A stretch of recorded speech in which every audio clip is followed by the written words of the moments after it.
যি কথাই আমাক শান্তিৰ কথা কয় গতিকে তেনেকুৱা এটা মনলৈ ওলাই যাব পাৰে তেনেকুৱা এটা অনুষ্ঠান কৰিব লাগিব আৰু তাৰ দায়িত্বটো আজি আমাৰ ঠেঙাল কছাৰী স্বায়ত্তশাসিত পৰিষদৰ 1 নং যি নগাবাদ সমষ্টি সেই নগাবাদ সমষ্টিৰ আমি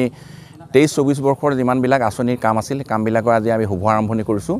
এই সমষ্টিত এইবাৰ আমাৰ প্ৰায় 55 লাখ টকাৰ কাম আৰম্ভ হ'ব ইতিমধ্যে আজি আমি প্ৰায় 11টাৰো অধিক কামৰ আমি শুভাৰম্ভ কৰিছোঁ আজি যিটো অনুষ্ঠান ঠেঙাল গাঁও কৃষ্টি বিকাশ কেন্দ্ৰ তথা ওচৰতে নামঘৰ আছে ইয়াৰ পকীবেৰা নিৰ্মাণ সেই পকীবেৰা নিৰ্মাণৰ আমি শুভাৰম্ভণি কৰিলোঁ আৰু এই কৃষ্টি বিকাশ কেন্দ্ৰতে আমি এটা নতুনকৈ ভৱন নিৰ্মাণ কৰিম ঠেঙাল ভৱন সেইটো যিটো আজি এই কৃষ্টি বিকাশ কেন্দ্ৰৰ বিভিন্ন ধৰণৰ অতিথি আহিলে মানে আতিথ্য কৰিব পাৰিব তাৰ বাবে আমি 5 লাখ টকা অনুদান আগবঢ়াইছোঁ গতিকে সেই ভাগেও আজি আমি এটা অনুষ্ঠিত কৰিলোঁ শুভ আৰম্ভণি কৰিলোঁ গতিকে